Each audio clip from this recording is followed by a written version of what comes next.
नमस्कार, आप देख रहे हैं मेरा हक मेरा देश। आइए नजर डालते हैं इस वक्त की बड़ी खबर पर। माय लॉर्ड, 16 महीने से जेल में बंद हूँ। जब सिसोदिया ने लगाई गुहार तो सुप्रीम कोर्ट ने ले लिया बड़ा एक्शन। सुप्रीम कोर्ट ने दिल्ली आबकारी नीति में कथित घोटाले से जुड़े भ्रष्टाचार और धन शोधन के मामलों में आम आदमी पार्टी के नेता मनीष सिसोदिया की जमानत देने का अनुरोध करने वाली याचिकाओं पर मंगलवार को केंद्रीय अन्वेषण ब्यूरो यानी सीबीआई तथा प्रवर्तन निदेशालय यानी ईडी से जवाब मांगा। दिल्ली के पूर्व उप मुख्यमंत्री सिसोदिया ने यह दलील देते हुए जमानत देने का अनुरोध किया है कि वह 16 महीने से हिरासत में हैं और उनके खिलाफ मुकदमा उसी चरण पर है जिस चरण पर पिछले साल अक्टूबर में था। जस्टिस BR गवई की अध्यक्षता वाली बेंच सिसोदिया की याचिकाओं पर सुनवाई करने के लिए सहमत हो गई। सिसोदिया ने आबकारी नीति से जुड़े भ्रष्टाचार और धन शोधन के मामलों में उनकी जमानत याचिकाओं पर पुनर्विचार करने का अनुरोध करते हुए भी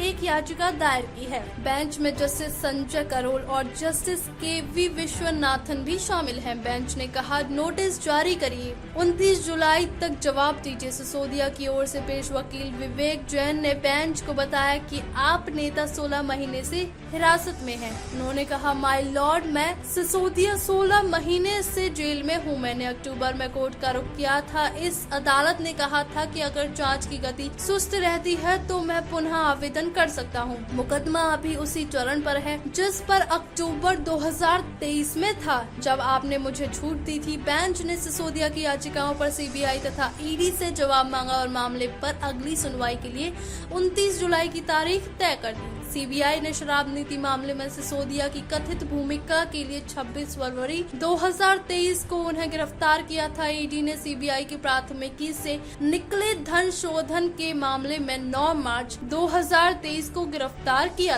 सिसोदिया ने पिछले साल 28 फरवरी को दिल्ली मंत्रिमंडल से इस्तीफा दे दिया था। यह मामला 2021-22 के लिए दिल्ली सरकार की आबकारी नीति तैयार करने और उसके क्रियान्वयन में कथित भ्रष्टाचार और धन शोधन से संबद्ध है। इस नीति को अब निरस्त किया जा चुका है। सुप्रीम कोर्ट के जस्टिस संजय कुमार ने इस मामले में सिसोदिया की याचिकाओं पर सुनवाई से 11 जुलाई को खुद को अलग कर लिया था। सिसोदिया की ओर से पेश वरिष्ठ अधिवक्ता अभिषेक सिंघवी ने बेंच से मामले को तत्काल सूचीबद्ध करने का अनुरोध किया और कहा कि दोनों मामलों में अभी तक सुनवाई शुरू नहीं हुई है। सुप्रीम कोर्ट 8 जुलाई को सिसोदिया की उस नई याचिका को सूचीबद्ध करने पर सहमत हो गया था जिसमें कथित आबकारी नीति घोटाला मामलों में उनकी जमानत याचिका पर फिर से सुनवाई करने का अनुरोध किया गया। याचिका में कहा गया है कि जांच एजेंसियों की ओर से पेश कानून अधिकारी ने बेंच को बताया था कि कथित आबकारी नीति घोटाले के मुख्य मामले और इससे जुड़े धन शोधन मामले में आरोप पत्र और अभियोजन की शिकायत 3 जुलाई 2024 को या उससे पहले दायर की जाएगी। कोर्ट ने सिसोदिया की जमानत याचिकाओं पर विचार करने से इनकार कर दिया था, लेकिन साथ ही कहा था कि प्रवर्तन निदेशालय और केंद्रीय अन्वेषण ब्यूरो द्वारा